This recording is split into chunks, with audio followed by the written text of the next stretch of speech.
Feelings and divorce. Well, what comes to mind?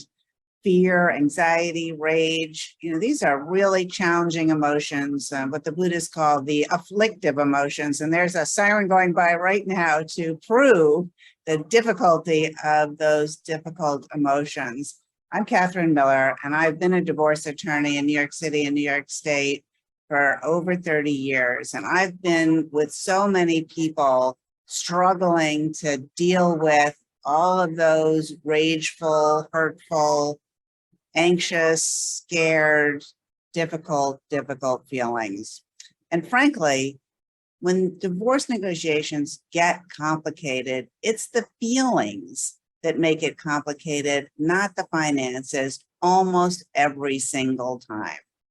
So what do you do with those feelings? Because they can become really overwhelming. And the conventional wisdom is, just put your feelings aside and ignore them. Like, that's possible, right? Do you feel me? I think it's really important to try to find a kind of Goldilocks place with your feelings. You need to have them, because if you try to sweep them under the rug, you're going to get sick.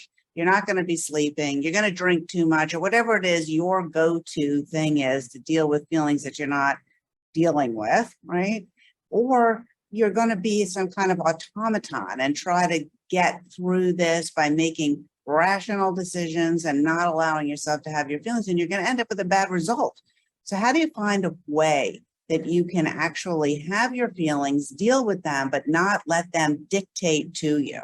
Well, the first thing is to let yourself have them and to process those feelings and sit with it long enough to figure out what those feelings are telling you about what's really important.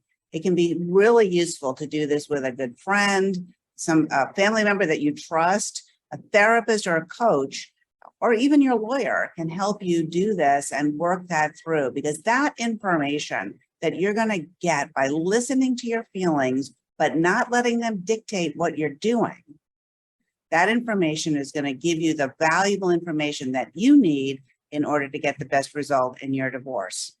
I've spoken to so many experts on my podcast, Divorce Dialogues, who have given guidance as to how to do this. So what I would really like you to do is to listen to Divorce Dialogues and subscribe. You can do this wherever you listen to podcasts or on the podcast website, divorcedialogues.com. Thanks for listening.